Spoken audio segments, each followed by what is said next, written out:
যায় সেদিন একদিন আগে আমাদের বলছিল তোমাদের মিষ্টি খাওয়াবো। মায়ের বিচার না হওয়ার পর্যন্ত আমরা রাস্তা ছাড়বো না। সামনে শুক্রবার দিন নামাজের সময় তারা ফাঁসি দেওয়ার দরকার।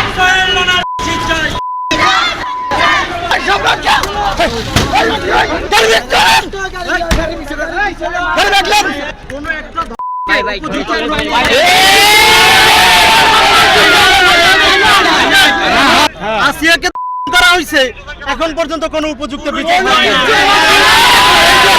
মায়ের বিচার না হওয়ার পর্যন্ত আমরা রাস্তা ছাড়বো না। আমাদের এলাকায়, আমাদের মহল্লা, আমাদের আত্মীয় স্বজন না, তারপরে আমরা সবাই ওনার বিচারের জন্য আমরা রাস্তা নামছি। আমাদের স্কুলে তো শোকের ছায়া ভাই, সে আমাদের সন্তান। আমরা লামিশার বাবা মাই শুধু লামিশাকে হারাই নাই, মনে করেন আমরা আমাদের একটা সন্তানকে হারাইছি। অনেক মেধাবী, ব্রাইট, লাজ, গান, খেলাধুলা সবকিছুতে ও ছিল ফার্স্ট গার্ল। এরকম তো আমাদের বোন আছে, আমরা এখন কেমনে পড়াবো স্কুল আমাদের বোন রে? আমরা পারতাছি না, আমাদের কোনো মা ঘুমাইতে পারতেছে না ভাই এই ঘটনা হওয়ার পর। বাইরের রাষ্ট্রে কি হয় নিয়ম, কোন একটা কিছু যদি চুরি করেও খায় তার হাত কেটে দেয়, পা কেটে দেয়। আমাদের দেশে কেন এসব বিচার হয় না? আমাদের দেশে কেন বিচার এসব হয় না? সরকার চেঞ্জ হয়েছে, আইন চেঞ্জ হওয়া লাগবে। 3 দিন টাইম দিয়েছিলাম, আজকে 3 দিন পুরো হয়ে গেছে, কোনো বিচার পাই নাই আমরা। সব করে ভেঙে দিমু। আমাদের বোন অনেক ভালো একটি বোন ছিল, সে অনেক ভালো একজন ছাত্রী ছিল, তারও লেগ ছিল। যেদিন মারা যায় সেদিন একদিন আগে আমাদের বলছিল যে তোমাদের মিষ্টি খাওয়াবো। সেদিন আর মিষ্টি খাওয়াতে পারে না, আমাদের বোন চলে গিয়েছে। তাই আমরা অনেক মিস করি, আমরা সারা জীবন তাকে মিস করতে থাকবো।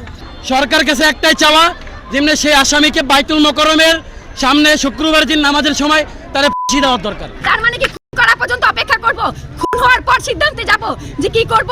এর আগে আমি থানায় বারবার কমপ্লেইন করেছি এই গ্যারেজ সম্পর্কে, আমাকে কেউ কোনো পদক্ষেপ নেয়নি। আমার বাসার সামনে কোনো নেশা চায় না, আমার বারান্দা থেকে আমি দেখি ওরা নেশা করে। আমার বাচ্চাকে আমি কি শিক্ষা দিব? একটা ছোট মেয়ে, বাচ্চা মেয়ে আপনাদের ঘরে নাই?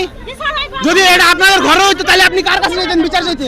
বিবেক না থাকে, যদি আপনাদের বিবেক না থাকে তাহলে আর এখানে কথা বলার কিছুই নেই। জনগণের সামনে আপনারা না হলে জনগণের সামনে আমাদের ফাঁসি দেন, আর যদি না হলে জনগণের সামনে আমাদের হাতে তুলে দেন। পানি নাই, আছে পানি নাই, কারেন্ট নাই, সবার জন্য আছে, কিন্তু আজকে এই মেয়েটার লাশের জন্য কেউ আসবে না। বড় তুলা কিনে কারেন্ট ছেড়ে দাঁড়া গেল।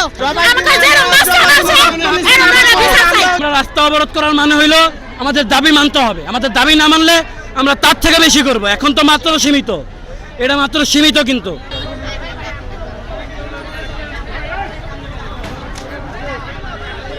প্রশাসন কি করে বুঝলাম না কিছু।